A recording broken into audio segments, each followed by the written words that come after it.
नमस्कार मंडळी. आज मी तुम्हाला एका सुंदर कविता संग्रहाचा परिचय करून देणार आहे.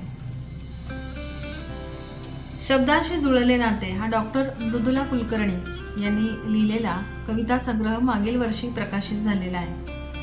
फार उत्तम अशा वृत्तबद्ध कवितांचा हा संग्रह आहे आणि सर्वच कविता वृत्तबद्ध आहेत, पण तरीही आशय संपूर्ण कविता आहेत. डॉक्टर मृदुला कुलकर्णी या स्वतः वैद्यकीय क्षेत्रामध्ये कार्यरत आहेत आणि त्याचबरोबर त्या साहित्याच्याही गाढा व्यासंगी आहेत. वृत्तबद्ध कवितांवरचा त्यांचा पगडा आणि त्यांचा अभ्यास या सगळ्या पुस्तकातल्या कविता वाचताना आपल्याला दिसून येतो. आशयाची वैविध्यता हे सुद्धा या कवितांचं एक मोठं वैशिष्ट्य म्हणावे लागेल. साधारणतः 80 ते 85 कवितांचा समावेश या संग्रहामध्ये करण्यात आलेला आहे आणि प्रत्येक कवितेच्या खाली कवितेचं वृत्त लिहिलेलं आहे. काही कवितांच्या ठिकाणी वृत्ताबरोबर मात्रांचा देखील समावेश केलेला आहे. मला खूप वर्षांनी म्हणजे शाळा सोडल्यानंतर पहिल्यांदाच इतक्या व्यवस्थितरित्या वृत्तबद्ध कविता वाचायला मिळाल्या. त्यामुळे काही क्षण थोडंसं नॉस्टॅल्जिक व्हायला पण झालं की एखादी कविता वाचताना तिचं वृत्त काय, त्यातल्या मात्रा काय हे समजून घेणं आणि मग त्या प्रकारे त्या कवितेचा आस्वाद घेणं, ही प्रक्रिया पुन्हा एकदा शाळेनंतर यावेळेस पहिल्यांदा घडली. आणि गंमत म्हणजे आपल्याला कवितेतली वृत्त तरी किती माहिती आहेत असा एक मराठीचा अभ्यासक किंवा वाचक म्हणून जेव्हा विचार करू तेव्हा लक्षात येतं की अरे कितीतरी वृत्त ही आपल्याला आत्तापर्यंत माहितीच नव्हती. आणि त्या कवितेच्या वृत्तांची नावं सुद्धा अतिशय आकर्षक आहेत. म्हणजे लवंगलता असेल, भूपती वैभव असेल, भवानी असेल, त्याच्यानंतर अनल ज्वाला, अशी कितीतरी वेगवेगळी वृत्तांची नावं आहेत की जी नावं सुद्धा फार सुंदर आहेत. सुमतीत मदना, पादाकुलक वृत्त, मला वाटतं पादाकुलक, भुजंग प्रयाग,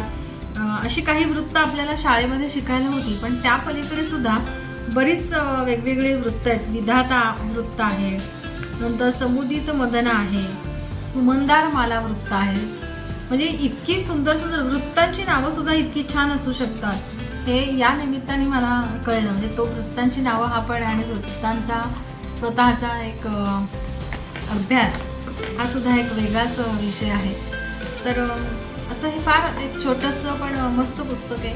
प्रत्येक कवयित्रीला कवीला आवडेल असं हे पुस्तक आहे. ज्यांना वृत्तांचा अभ्यास करायचा आहे त्यांच्यासाठी तर ही फारच छान संधी आहे की किती वेगवेगळ्या प्रकारच्या वृत्तातून किती वेगवेगळ्या प्रकारच्या आशयसंपन्न कविता येऊ शकतात हे यातून आपल्याला समजतं. तर आता ह्याच्यामधली चांदणशेला नावाची एक सुंदर कविता आहे. ती लवंगलता या वृत्तामधली आहे आणि ती मी आता आपल्यापुढे सादर करते. ज्याच्यावरून आपल्याला समजून येईल की किती सुंदर प्रकारचा आशय या कवितातून व्यक्त झालेला आहे. चांदणशेला कविता. चंद्र उगवला पुनवेचा अन अवचित काही घडले. चंद्र उगवला पुनवेचा अन अवचित काही घडले. चांदण्यातल्या गारव्यातही श्वास उष्ण भरभरले. चांदण्यातल्या गारव्यातही श्वास उष्ण भरभरले. झुळूक हवेची अंगावरती नाचत गेली जेव्हा. झुळूक हवेची अंगावरती नाचत गेली जेव्हा. असे वाटले मोर पिसाने काय रेखले तेव्हा. असे वाटले मोर पिसाने काय रेखले तेव्हा. वाऱ्यावरती लहरत आला गंध अनोखा काही. वाऱ्यावरती लहरत आला गंध अनोखा काही. बघता बघता पानांमधून उमटून गेली जाई. बघता बघता पानांमधून उमटून गेली जाई. वरती खाली फुला फुलांनी रान बहरले सारे. वरती खाली फुला फुलांनी रान बहरले सारे. कणा कणावर चांदण जाळी तेज पसरले न्यारे. कणा कणावर चांदण जाळी तेज पसरले न्यारे. लख रुपेरी प्रकाशातले चित्र देखणे भलते. लख रुपेरी प्रकाशातले चित्र देखणे भलते. मुग्ध सावळ्या यामी निसतर कुणी झाकले पुरते.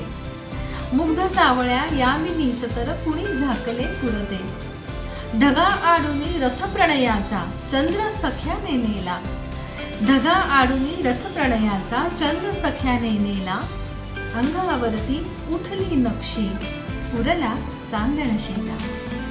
अंगावरती उठली नक्षी उरला चांदण शेला, उरला चांदण शेला. लवंगलता या वृत्तामधली ही अतिशय सुंदर अशी चांदण शेला कविता आपण आत्ताच ऐकली. अशा प्रकारच्या वेगवेगळ्या वृत्तांमधल्या अतिशय उत्तम कविता आहेत. कवितांची शीर्षकं पण खूप छान आहेत. रंगांची दुनिया म्हणून आहे. काळ्या रंगाबद्दलची एक फार सुंदर कविता आहे की काळ्या रंगाचं कसं महत्व आहे. बाभळ यावरती फार कमी वेळा कविता खरं तर केली जाते, पण बाभळीवरती पण फार सुंदर प्रकारची कविता केलेली आहे. आणि त्या बाभळीला लेकुरवाळी याची अशी इतकी सुंदर उपमा दिलेली आहे. तर मी बाभळीवरची एक कविता मी सादर करते की रखरखलेल्या रानामध्ये कोण उभी बावळी, रखरखलेल्या रानामध्ये कोण उभी बावळी, सुन्या सुन्याशा बांधावरती बाभळती सावळी, सुन्या सुन्याशा बांधावरती बाभळती सावळी. झळा उन्हाच्या घेत झेलुनी अंगा अंगावरी, झळा उन्हाच्या घेत झेलुनी अंगा अंगावरी, फुलून येते मग प्रेमाने मुग्ध भामिनी परी, फुलून येते मग प्रेमाने मुग्ध भामिनी परी. अटकर बांधा सावळ कांती दिसते सुंदर किती, किती सुंदर वर्णन केले. अटकर बांधा सावळ कांती दिसते सुंदर किती, काट्यांचा संभार ठरावा सौंदर्याची मिती. इवली इवली हिरवट पाने किती हळदुली फुले, इवली इवली हिरवट पाने किती हळदुली फुले, चुमचुमणाऱ्या झुलत्या शेंगा घुंगुरवाळे झुले. आहा, चुमचुमणाऱ्या झुलत्या शेंगा घुंगुरवाळे झुले. सुगंध नाही गर्द सावली तळी तिच्या नाजरी. किती छान प्रकारे तिचं एक मर्यादा पण सांगितली, पण त्याच वेळी सौंदर्य पण व्यक्त केले बघा. सुगंध नाही गर्द सावली तळी तिच्या नाजरी, चिवण पाखरे इकडून तिकडे अंगा खांद्यावरी, जीवन झुलते घरट्यांमधुनी फांद्या फांद्यांवरी, जीवन झुलते घरट्यांमधुनी फांद्या फांद्यांवरी, लेकुरवाळी बाभळ गाते गाणे बांधावरी, लेकुरवाळी बाभळ गाते गाणे बांधावरी. सुमधीत मदना या वृत्तामधली ही बाभळीवरची अतिशय सुंदर कविता आहे. कवी एखाद्या गोष्टीकडे बघण्याचा दृष्टिकोन कसा बदलू शकतो ते मला वाटतं सांगण्यास जोगी ही कविता आहे.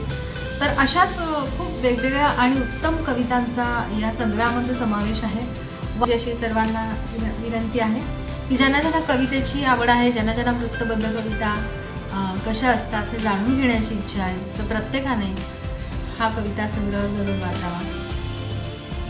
या कविता संग्रहाची किंमत 175 रुपये आहे आणि गोदातीर्थ प्रकाशनाने याचं प्रकाशन केलेलं आहे. तर जरूर संग्रही ठेवावा, भेट द्यावा आणि कधी कधी स्वतःच मस्त पावसात एकांतात बसून वाचावा असा हा संग्रह आहे. धन्यवाद.